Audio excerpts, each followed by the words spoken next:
Basket, vous êtes sur le podcast préféré de votre podcasteur préféré, mais ici on parle de NBA. Il n'y a pas très très longtemps, et pour pas dire dans l'immédiat, juste avant j'ai tourné un épisode avec Alex on a fait le débriefing des finales de conférence et un petit pronostic des finales NBA. Morty n'avait pas pu être présent sur ce podcast, mais ce n'est pas un souci. Vous pouvez aller écouter l'épisode, il est déjà disponible normalement sur Spotify s'il n'y a pas eu de couac. Donc vraiment, il y a un super épisode, on a vraiment l'occasion de parler des Nuggets, la continuité des Nuggets, les Lakers, leur saison, est-ce qu'elle est bonne ou mauvaise. On a parlé du run légendaire du hit en playoff. On a parlé des Boston Celtics. Bref, voilà, donc allez écouter ça sur Spotify, sûrement qui sera aussi disponible sur YouTube. Vous connaissez les réseaux, Twitter, Instagram, TikTok, tout ça. Allez suivre tout ça. Et maintenant, on va dire que c'est une sorte de partie 2 ou un prolongement de cet épisode avec Morty, car on va se concentrer sur les Celtics. Vous savez, les Celtics, ils sont l'équipe de cœur de Morty. Mais avant toute chose, je me demandais, Morty, est-ce que ça va bien? Écoute, ça va très très bien. Le soleil est au rendez-vous, il fait chaud, je suis très content. Et voilà, rien de plus. Et toi, comment tu vas? Mais moi ça va bien. Pour ma défense, j'avertis, vous voyez, on est tous les deux en Marseille, on disait que ça fait très les tuches dans une roulotte. Pour ma défense, c'est un maillot de Wembayama, vous voyez, c'est les Mets, tout ça, donc au moins je suis dans le thème. Lui, c'est juste parce qu'il aime les Marseille. Il a sûrement des claquettes avec des chaussettes. Je dis ça alors que là, je porte des claquettes, des flip-flops avec des chaussettes, donc c'est un gros CSC, mais ça, c'est une autre histoire. Euh, donc dans cette seconde partie avec Morty, on va se concentrer sur les Celtics. Avec Alex, on en a un peu parlé. En gros, ici, je fais un rapide récap pour Morty. Et après, en fait, je vais laisser un peu Morty. On va poser des questions. Si vous voulez, on va parler de la série et on va un peu voir la suite. Finalement, c'est quoi le futur des Celtics? Vous savez, la fameuse question qu'on se pose dès qu'une équipe, finalement, ne va pas au bout en playoff. On se dit, ben, est-ce qu'il faut tout changer, pas changer, changer, qu'est-ce qu'on change? Enfin, voilà, c'est plein de questions qui se posent. C'est tout naturel. Les Celtics, de mon avis, le fait qu'il se soit fait éliminer par le Miami Heat ne m'est pas choqué, dans le sens où le Miami Heat, on a vu sur ces playoffs, ils sont exceptionnels. Ils ont battu les Milwaukee Bucks, ils ont battu les Knicks. Donc il y a une grosse mentalité. Moi, ce qui m'avait plus choqué, c'est vraiment le fait qu'ils se sont fait prendre 3-0. Et heureusement, pour moi, on a vraiment évité un désastre, parce que 4-0, je me demande s'il n'y avait pas tous les Celtics qui sautaient, genre allez, lui il se fait trade, lui il dégage. Enfin, j'ai eu très peur pour les Celtics, parce que vraiment, pour moi, il y a un univers alternatif où c'est 4-0 et les Celtics sautent. Genre, il y a tout le monde qui dit, bon, les GM, il pète un câble, il dit, allez, on va trade Tatum, n'importe quoi, hein, mais on va trade Tatum, on va trade Brown, enfin, on trade tout le monde, on fait ce qu'on veut. Enfin, voilà. Mais finalement, la série a pris une tournure vraiment intrigante. Morty et moi, on s'est trompé sur le pronostic, dans le sens où on avait tous les deux donné, il me semble, les Celtics en 7, mais certainement pas déjà avec ce scénario. On sûrement un truc où voilà, 2-0, 2-2, enfin un peu importe, mais certainement pas 3-0. Là, on pensait tous que c'était fini. Morty, espèce de faux fan, je le mentionne parce que sur Twitter, le mec a été dévasté. Moi, j'étais en mode, mais non, ils vont prendre. Honnêtement, je le pensais vraiment. Je me suis dit, les Celtics vont gratter le quatrième match, voire le 5. Et je me suis dit, ils sont arrêtés au match 6. Et là, ils ont même dépassé les attentes bizarrement après 3-0, parce que de base, les attentes, c'est qu'ils ne se prennent pas 3-0, mais les nouvelles attentes, disons ça comme ça. Ils sont revenus à 3-3. Et de mon pronostic, Morty, je sais que tu as eu le tweet, je l'avais partagé. J'avais donné le Miami Heat sur le Game 7, non pas sans raison. Ma raison principale étant que je me suis dit, le Heat ne va pas de choke comme ça, et surtout que statistiquement, ça n'avait jamais été fait dans l'histoire NBA. Et quand tu te bats contre l'histoire NBA, c'est pas une petite stat anecdotique, quand parfois on a sur ESPN qui trouve des stats qu'on s'en fout. Toutes les équipes, déjà, il n'y a que 4 équipes dans l'histoire qui sont revenues de 3-0 à 3-3, et toutes les équipes sans exception, déjà il faut le faire, ont perdu. Donc je me suis dit, pour les Boston Celtics, c'est impossible. Il faut se rendre compte que gagner 4 matchs d'affilée, c'est-à-dire que 4 fois d'affilée, tu es capable d'être plus fort que ton adversaire. Et pour moi, ça, c'était impossible pour les Celtics. Enfin voilà, donc ça, c'était par rapport, on va dire, aux tenues de pronostics. De toute façon, dans cette série et les autres séries, en permanence, on réajuste nos pronostics, nos analyses, parce que en fait, on vit des playoffs historiques. Voilà, Morty, j'ai beaucoup parlé. Finalement, comment tu as vécu cette série? Parce que là, on parle vraiment à un fan des Celtics. Quel match tu as pu suivre? C'est vraiment. Parle-nous de ton ressenti, de tout au cours de la série, de ce dont tu veux parler. Pour toi, c'est quoi les choses dont on devrait parler là actuellement? Je vais faire un pléonasme à l'heure actuelle. Ouais, donc j'ai assisté à tous les matchs. Je me suis réveillé à tous les matchs pour supporter mon équipe, même quand on perdait 3-0. Et au début, on s'est pas inquiété. En tout cas, je me suis pas inquiété et mes collègues aussi fans des Celtics, on s'est pas inquiété après 2-0.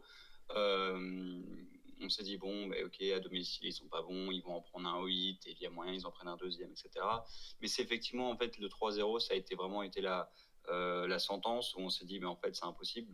Les stats nous soutiennent pas. Et donc, du coup, euh, on était assez persuadé d'en prendre un, on pensait pas en prendre deux. Et on pensait encore moins d'en prendre trois. Et donc, ça a été une montagne russe. Moi, j'étais à peu près sûr qu'on allait prendre, je pense que c'est le game 4, du coup, qu'on prend. Et enfin, on l'a arraché un peu le game 4. Donc, je me suis dit, mais en fait, ça va être compliqué ensuite de réitérer l'exploit trois fois encore. Euh, Ouais, c'est une série très compliquée. Il y a beaucoup de choses à dire.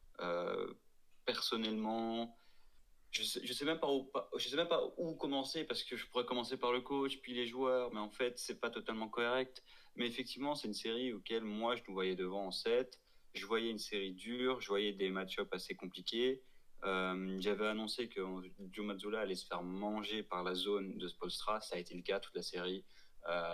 Même d'entrée de jeu, je pense Game 7 d'entrée de jeu, Spoelstra, il a lancé sa zone et ça a marché parce que les Celtics n'ont pas rentré un seul 3 points. Je pense que c'était du premier quart, ou même ils étaient à 0 sur 12 la perte à Toomey Brown. Mais donc, ouais, c'est une série qui était super, en tout cas intéressante à regarder. Il y a eu beaucoup de débats sur les arbitres, mais au final, ça nous passe au-dessus. Il y a le buzzer beater, il y a plein d'éléments intéressants à parler. Il y a, il y a la séquence entre Butler et Grant Williams qui est super intéressante. Il y a le buzzer beater de Derek White aussi qui est simplement fou. Et effectivement, il y a cet exploit en fait, qu'on a quand même réussi à aller en Game 6, de remonter jusqu'au Game 7 alors qu'on perdait 3-0. C'est un exploit parce qu'il y a seulement 4 équipes dans l'histoire qui l'ont fait, mais c'est pas assez pour. C'est pas assez parce qu'au final, t'aurais jamais eu tes Celtics, t'aurais jamais dû être dans cette situation en fait. À aucun moment, tu aurais dû perdre 3-0 contre le 8, en fait. Tu aurais dû gagner tes matchs à domicile. Donc, il y a un goût d'amertume parce que tu as l'impression d'être passé à côté de l'histoire, d'être enfin l'équipe qui allait briser du coup ce record et qui allait gagner en 7 après avoir perdu 3-0. En plus, tout était là. Hein. On était l'équipe avec le meilleur record qui allait jouer un 8 seed qui surperforme en playoff. Donc, c'était un peu le contexte était posé pour qu'on puisse créer l'exploit et finalement ça s'est pas fait. Donc il y a un petit coup d'amertume vis-à-vis de ça. Et, euh, et voilà, je pense qu'il y a beaucoup de choses à remettre en. Il y a un après playoff, donc ça c'est l'off-season où on va beaucoup parler. Il y a beaucoup de questions, il y a beaucoup de points d'interrogation concernant les Celtics parce que forcément le goal n'a pas été atteint, celui d'aller rejoindre les finales NBA. Je pense que ça aurait été le minimum pour cette équipe, c'est de refaire le back-to-back. Surtout quand la plupart des équipes. En fait, cette année, je trouve que la voie était assez libre au final. Quand tu vois que les Bucks se sont fait éliminer au premier tour, les Cavs se sont fait éliminer par le 8 aussi. Non, par les Knicks. Attends, les Cavs par les Knicks, oui. Donc il y avait l'impression que la voie était libre pour aller chercher un 18e titre dans l'année où c'était l'année commémorative pour Bill Russell. Donc il y avait aussi une symbolique, il y avait un contexte. Enfin bref. Moi, je pensais vraiment que c'était l'année. Je l'avais dit dans mes pronos. Pour moi, c'est l'année. Les Celtics prennent le titre. Je me rappelle d'avoir annoncé, on est le 26 avril, les Celtics finissent champions, Tatum Finals MVP. Moi, j'y croyais, il y avait tout qui était mis en place. Et donc, c'est vraiment la désillusion. Et, euh, et voilà. Donc, il y a l'après-playoff sur lequel on va pouvoir se poser beaucoup de questions sur l'avenir de cette équipe. Écoute, j'ai envie de dire que je n'en demandais pas tant, moi, d'une manière positive, dans le sens où tu as vraiment résumé pas mal de choses, notamment ce tourment d'émotions, cet ascenseur émotionnel, ces montagnes russes, enfin, qui a été cette série de playoffs face aux Heat, ce qui effectivement, comme tu le mentionnes, il ne devait jamais prendre 3-0 face à un Heat. Je veux dire, une équipe comme les Celtics, aussi bien rodée, favorite, deuxième cette année, face à un Heat, certes, qui est un faux 8 seed, dans le sens où ils ont battu les Bucks. Donc, moi, j'ai dit, ça c'est mon argumentaire, c'est que si à partir du moment où tu peux battre les Bucks, tu peux battre les Boston Celtics, mais en gagnant 3-0, comme j'ai dit, pour moi, on a vraiment évité une catastrophe, je pense, avec la belle remontée des Celtics. Et tu mentionnes qu'effectivement, il y a, malgré en fait finalement que tu perdais 3-0, donc tu peux dire ouais, on perdait 3-0, il y a un goût d'amertume parce que tu dis tiens, peut-être qu'il y avait les paramètres pour qu'on crée pour la première fois l'exploit de revenir d'un 3-0 dans l'histoire NBA. Pour tu as dit pour les 18 ans là, de Bill Russell, c'est ça. Tu peux me rappeler parce que j'ai oublié en fait c'est quoi. Ben, en gros, cette année, c'était l'année commémorative de Bill Russell qui nous a quittés avant le début de la saison. Et la NBA avait décidé de mettre le numéro 8 sur tous les maillots.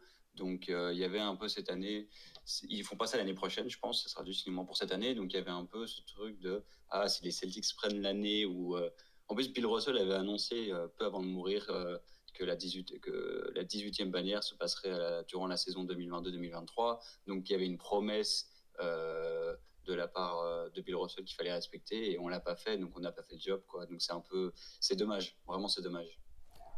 Ouais, ça je le comprends. Après, j'ai envie de dire, il y a quelque chose que tu as mentionné et que je suis assez d'accord, c'est que finalement il y avait une voie assez libre dans le sens qu'à partir du moment où les Bucks étaient sortis de la course, au premier tour, tu as affronté les Hawks qui étaient les Hawks. Ils sont bien battus en prenant 2 matchs, mais soyons clairs, les Celtics devaient gagner cette série sans trop de soucis.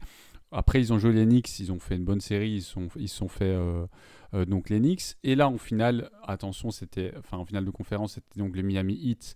Et on voit. C'était pas les Knicks, hein, c'était Philly. Oui, oh pardon, vraiment mon cerveau, je veux dire, c'était Philly. Et finalement, ce Philly, c'était quand même une paire de manches. Mais de nouveau, Philly, c'est vrai qu'ils ont failli se faire éliminer de manière assez draconienne. Et en fin de compte, ils ont réussi à grappiller les matchs avant de se faire éclater par Tatum and Co au Game 7.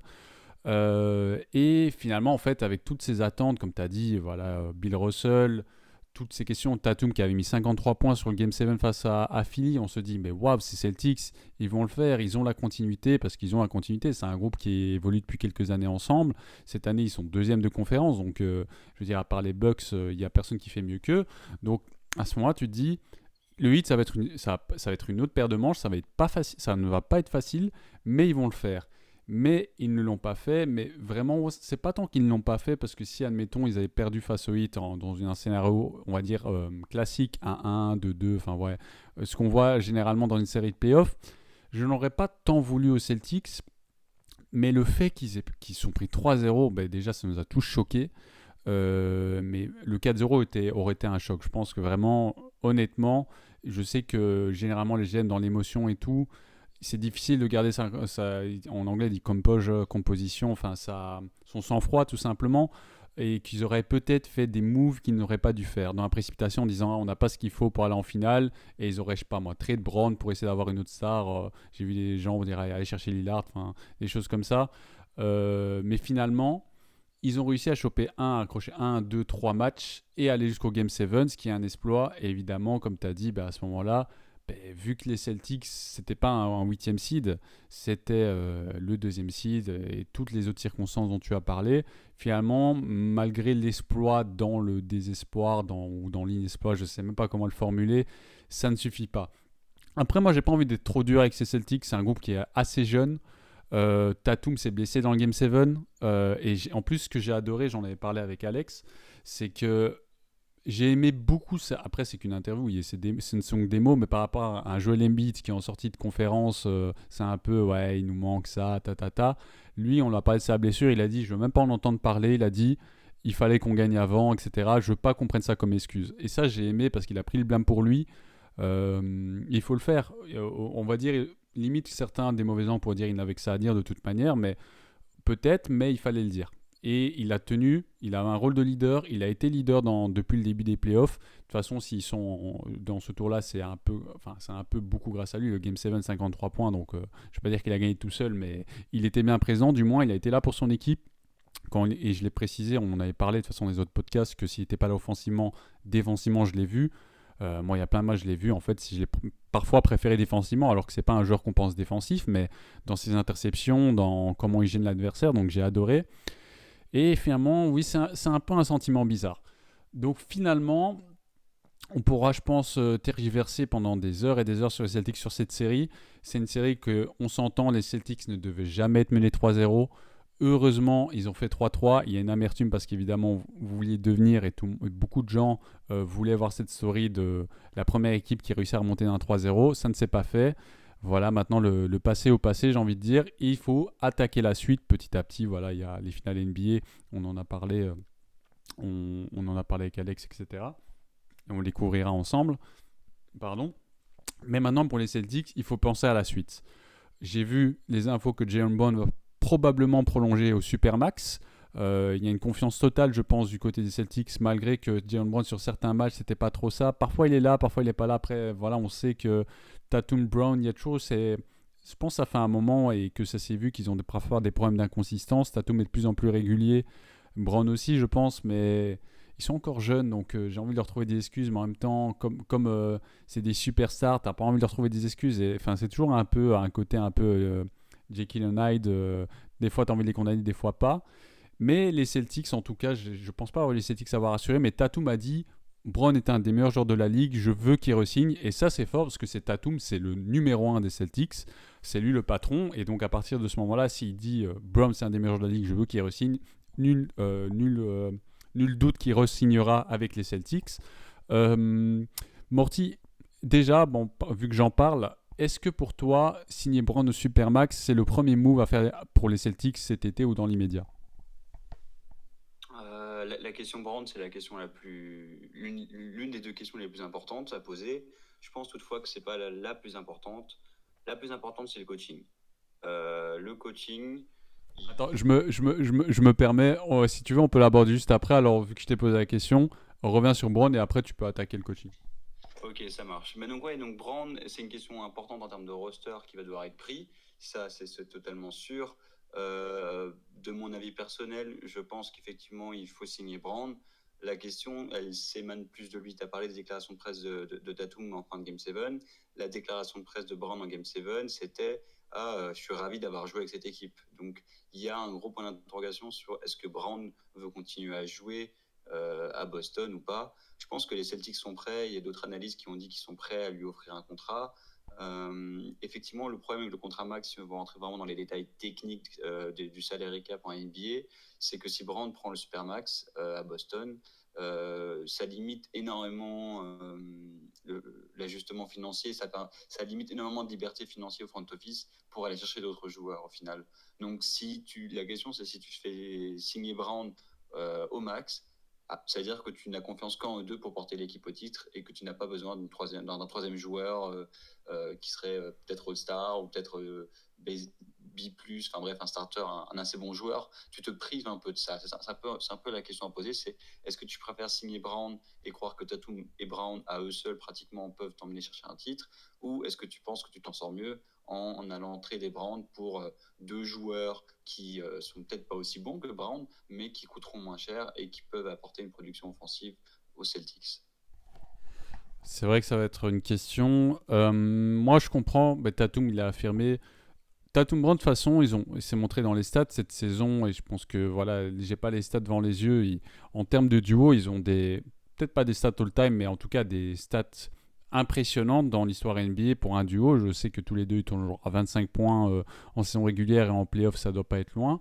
Donc c'est un duo qui fonctionne, un duo assez atypique dans le sens est-ce qu'ils se complètent vraiment, on va dire dans les profils. Ils ont chacun un profil un peu différent. C'est que Tatum, voilà, il a un profil, un profil Tatum, ou je vais dire ça comme ça, parce que je pourrais lui trouver des comparaisons, analyser son jeu. Brown, on critiquait un peu son handle.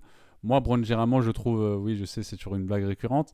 Après, Brown, je le trouve généralement, à part en playoff, plus régulier que Tatum finalement, genre dans le sens où peut-être qu'il va pas avoir des explosions aussi fortes que Tatum, parce que Tatum, en fait, il a ce truc de la star que tu sens que le talent, qu'il empêche le talent.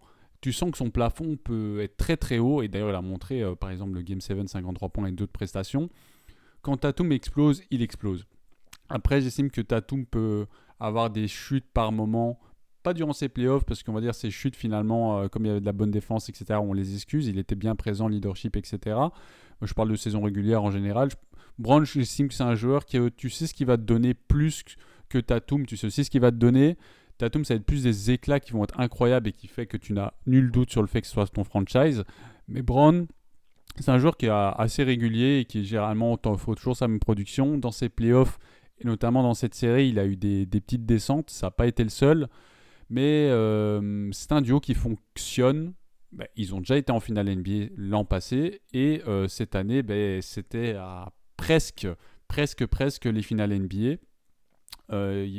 Et alors, la chose que je voulais mentionner, pour moi, une des forces des Celtics, après on pourra parler du coach, c'est aussi le collectif. Et tu as mentionné si tu mets Brown au Supermax, finalement, comment tu arranges ton collectif autour de ces deux superstars? Parce que les Celtics, c'est une des équipes, parce qu'il y a des équipes, on va dire que c'est vraiment, on va dire, un fort duo, voire un fort trio, et puis les autres joueurs sont évidemment importants. Mais Celtics, c'est vraiment pour moi l'incarnation de ce qu'est une équipe tournée autour du collectif, un peu comme les Nuggets, il y a Jokic Murray, mais toute l'équipe est dedans. Quand je vois les matchs des Celtics, je me dis, ok, Derrick White, ben on l'a vu au Game 6, à part Michael Jordan, il n'y a que lui qui a mis. C'est vrai, c'est à part Michael Jordan, en étant derrière au score, c'était buzzer beater ou game winning shot, je sais plus. Buzzer beater, mais c'est les deux, hein. C'est un buzzer beater, game winning shot. Oui, voilà, dans le sens, un game winning shot, il peut rester du temps en chrono, donc voilà, un buzzer beater. Donc un buzzer beater en étant derrière au score, en face à élimination, il n'y a que Michael Jordan qui a mis ce shot face aux Cavs. J'ai plus l'année en tête, pardon. Et je me demande si c'est pas non, 3,93, peu importe. À chaque fois, je dis maintenant, je fais la traduction pour les Français comme les Belges parce que je suis obligé, je suis sûr. Ouais, le mec, il fait l'international. Non, 3 ou 93 selon. Euh, mais donc, voilà, c'était pour dire que des joueurs sur le banc des Celtics ou dans le 5 sont capables, d'Eric White, Malcolm Brogdon, Al Horford. On a vu qu'Horford, bon, certains matchs, il a fait des trucs un peu bizarres, mais parfois, il est quand même bien là, normalement. Donc vraiment la force des Celtics, Marcus Smart bien sûr, c'est, j'ai envie de tous les citer, j'ai Williams en tête, j'ai envie de les citer un par un, genre même Peyton Pritchard, tout le monde, tellement qu'ils sont tous impressionnants finalement. Donc la force des Celtics pour moi c'est finalement ce fort duo qui est Tatum Brown, mais c'est leur collectif. Et comme tu as dit, si tu mets Brown au Supermax, finalement tu dois faire des concessions au niveau du salaire ailleurs, et ça va poser des questions.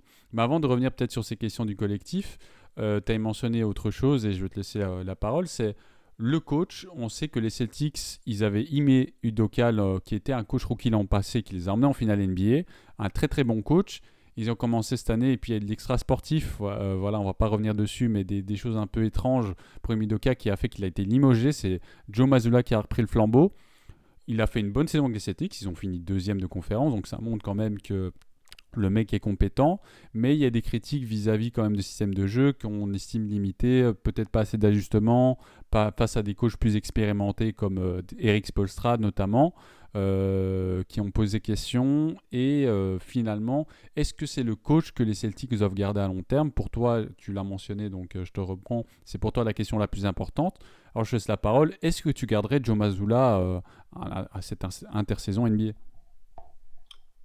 Je pense que Joe Mazzulla va rester parce qu'on lui a fait signer un contrat pas plus tard que avril, février, et tu vas pas virer un coach pour tu vas pas changer de coach pour la troisième année d'affilée. Je pense que Brad Stevens ne fera pas ça. Donc ça c'est pour le point de vue technique, mais je pense que le problème ne se limite pas qu'à Joe Mazzulla. Le problème avec la situation Ime Udoka, c'est qu'Ime Udoka, quand il est arrivé pour coacher cette équipe l'année passée, il a pu choisir tous ses assistants. Il a pu piocher et faire sa propre équipe d'assistants coach. Et quand Nimidoka a été limogé, comme tu as dit, Joe Mazzola a dû jouer avec les assistants coach du Doka qui, à l'heure actuelle, maintenant, j'ai eu la news en rentrant chez moi tout de suite, il y a 3 assistants coach qui vont aller rejoindre Udoka aux Rockets. Donc, il y a le plus important, je pense, c'est il faut permettre à Joe Mazzulla de lui chercher les assistants qu'il veut pour qu'on ait vraiment un collectif de coaching bien plus présent. Parce que c'est vrai qu'on avait un peu l'impression que Joe Mazzulla était esselé avec des coachs assistants qui ne voulaient pas justement avoir comme coach principal Joe Mazzulla. Je pense que coach Mazzulla aussi, il a un peu tombé des nues, il est monté très rapidement au poste, il est jeune, il n'a pas l'expérience d'un Spoelstra ou d'un Popovic, donc forcément, ce n'est pas les mêmes attentes. C'est sa première année aussi, donc et effectivement, il y a la manière. Donc, moi, je suis totalement pour que Joe Mazzulla continue à être notre coach. Il peut que apprendre. C'était ses premières playoffs, pas oublier non plus. Hein, je veux dire, le gars, il faudrait regarder l'âge de Joe Mazzulla, hein, mais je pense qu'il a 33, 35 ans, pas plus. Donc, ouais, donc moi, je garderai Joe Mazzulla. On lui a fait signer un contrat, on va pas le virer. Faut lui donner les clés, faut lui donner l'opportunité d'aller chercher des assistants coach vétérans. qui sont capables de... Je pense à Mike D'Antoni, je pense à plein de petits coachs comme ça, assistants. Donc ouais, moi je pense qu'il faut le garder. Effectivement, c'est l'une des plus grosses raisons pour lesquelles on a échoué durant ces playoffs, mais c'est pas parce que c'est l'une des plus grosses raisons qu'il faut simplement virer le coach et aller trouver un autre. Je pense que ça résout pas le problème. Je pense qu'il faut donner les clés à Joe Mazzulla et je pense que tu peux pas virer ton coach après qu'il ait joué un an, après tout ce qui s'est passé, après le manque d'assistants coach qui sont partis aussi, parce que avant que les playoffs commencent, on a eu, j'ai pas les noms en tête, je sais qu'il y a Stoudemire qui est parti recoacher une équipe de G-League et un autre assistant qui est parti rejoindre Udoka aussi en cours de saison. Donc arrivé aux playoffs, Joe Mazzulla était assez seul et esselé, donc c'est ce qui explique un peu la pauvreté de jeu que nous a proposé les Celtics ces playoffs. Donc il y a un travail de recrutement en termes de coaching qui doit être fait cet été et pour répondre aussi ainsi qu'une question à se poser concernant l'avenir de Jaylen Brown. Ça, c'est les deux questions principales que les équipes doivent se poser aujourd'hui. Écoute, je vais te poser une question très simple qui va dans la continuité de ce que tu viens de dire. C'est donc en ce moment-là, je vois que tu mets une sorte de confiance en Joe Mazzulla en disant voilà, c'est vrai et ça, c'est du factuel, c'est que c'est sa première saison en tant que coach et ses premiers playoffs. Et finalement, il a atteint les finales de conférence. Il y a eu un match. Ok, les circonstances sont un peu cheloues, mais il était à un match des finales NBA. Finalement, est-ce que pour toi, les Celtics, on prend les mêmes, on recommence moyennant les quelques assistants, mais voilà, je repose la question, est-ce que pour toi, les Celtics, on prend les mêmes et on recommence? C'est une bonne question, mais pour moi, si ton équipe elle arrive en finale de conf, qu'importe son plafond, son objectif, ça sert à rien de blow up, d'exploser le roster ou d'exploser l'effectif. Pour moi, si tu arrives en finale de conf et que tu es à un match, deux cartons, on va dire deux cartons des finales NBA, il n'y a pas de grosses questions à se poser. Je pense que c'est exagérer la question.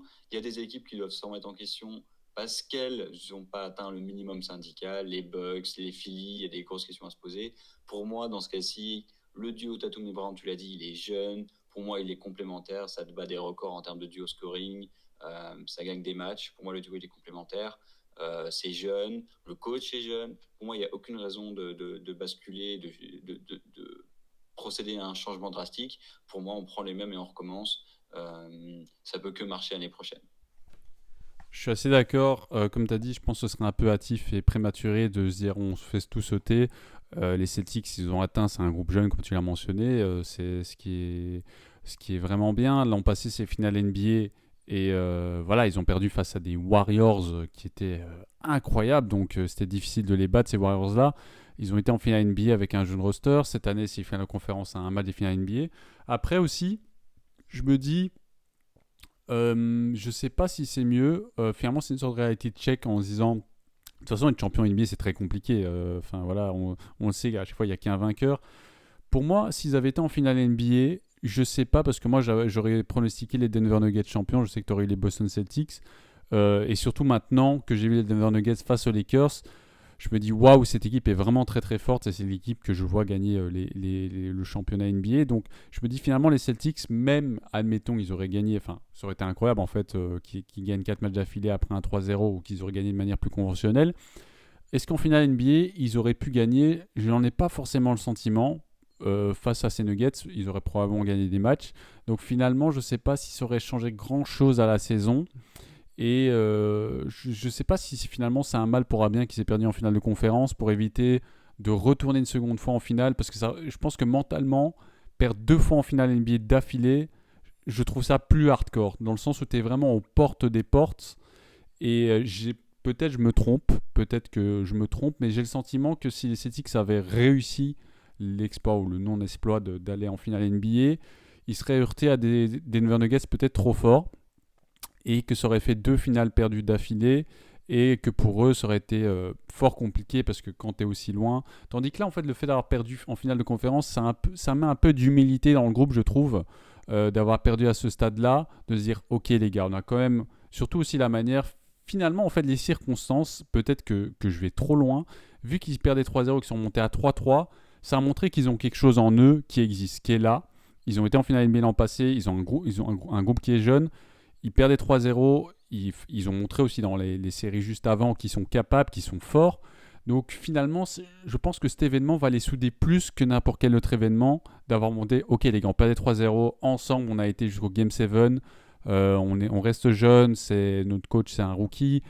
L'an prochain, on reste soudés, on se serre les coudes et on s'en fout, on va aller en finale NBA et on va gagner le titre peut-être. Mais finalement, en fait, tous ces événements, en fait, c'est quelque chose qui va leur permettre pour moi de se forger. Et je suis aussi d'avis de ne pas blow tout le groupe. Après, il y aura des choix qui vont devoir être faits. Parce que si tu fais re-signer Jalen Brown, Supermax, etc., il va falloir faire des concessions. Orford, peut-être qui est un peu vieillissant. Parce que chaque année qui passe pour Orford, c'est un peu compliqué. On a vu que dans des matchs, c'était un peu compliqué pour lui. Il y a des matchs où il était exceptionnel en termes de blocs, etc. Il a été là. Donc, il y a des choses qui vont être faites. Donc, le coach, pour moi, ça reste. Tatum Brown, ça reste. À mon avis, Marcus Smart, ça reste. Après, est-ce que tu sais garder tout le monde? Derek White, il faut que ça reste. Malcolm Brogdon, j'ai envie que ça reste. Et il y aura des choix.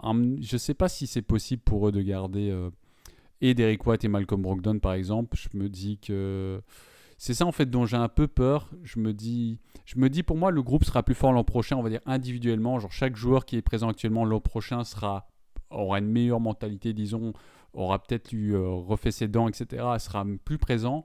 Après, est-ce que c'est possible de garder exactement le même roster que cette année? Ça, je sais pas. Donc pour moi, c'est toute la question. Je sais pas si tu me rejoins sur ça.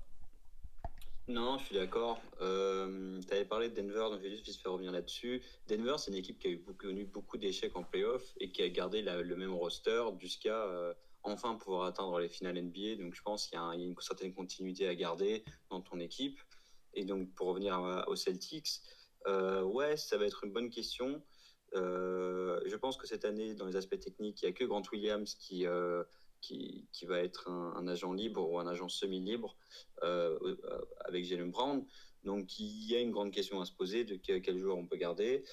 Mais je pense que, pour revenir à la question de Brown, je pense qu'on va quand même, il y a beaucoup d'équipes qui sont intéressées par rapport au contrat de Jalen Brown. Je pense qu'on va quand même garder un œil ouvert aux propositions qui vont nous être faites, que ce soit en ce moment ce qui tourne sur Twitter, c'est Portland, c'est les Nets et c'est Houston.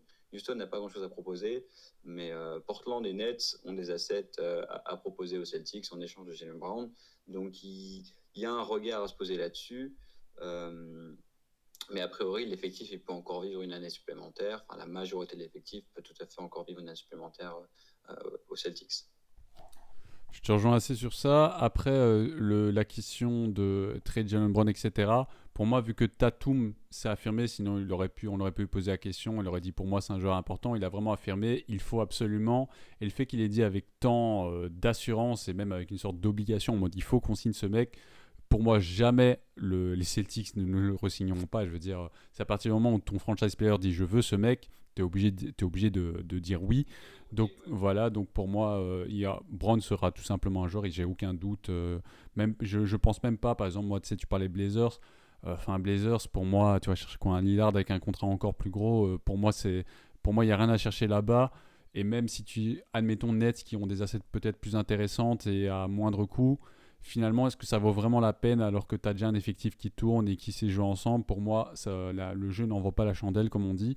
Donc pour moi, les Celtics, vraiment leur meilleure option, c'est de continuer. Le groupe est encore jeune, il n'y a pas d'urgence, si même évidemment c'est que chaque année compte en NBA, les fenêtres pour être champion sont vraiment très étroites, mais ça c'est chaque année. Donc les Celtics, pour moi, tout ce que je peux leur souhaiter, c'est de faire les bons ajustements pour l'an prochain et d'avoir un beau run. Après, on verra si l'an prochain, ils auront des meilleures circonstances, etc. Ça, c'est à voir.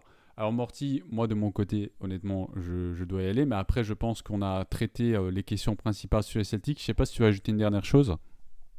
Non, j'ai pas grand-chose à ajouter, mais c'est vrai que tu avais souligné l'apport offensif de Tatum. Tatum fait la différence. Moi, de ce que j'ai vu des matchs de playoffs, de tous les matchs de playoffs que j'ai vu des Celtics, Tatum n'a jamais autant fait la différence ces playoffs que les playoffs précédents. Tatum, quand le shoot rentre pas, c'est les assists, c'est la défense, c'est le hustle. Je trouve ça vraiment fou. Tatum, c'est vraiment cool à regarder. C'est pas aussi cool à regarder que les Nuggets et leur collectif super bien rodé, mais Tatum à regarder. son QI basket, sa défense, son appel à défense. Tout ça, c'est super beau à regarder. Parce que quand Tatum fait un match mauvais au shoot, il en fait un superbe en défense et en attaque pour les autres. Donc voilà, juste petite mention à Tatum avant. Je ne parle plus jamais des Celtics avant octobre 2023, mais il fallait que j'en place une pour mon ref.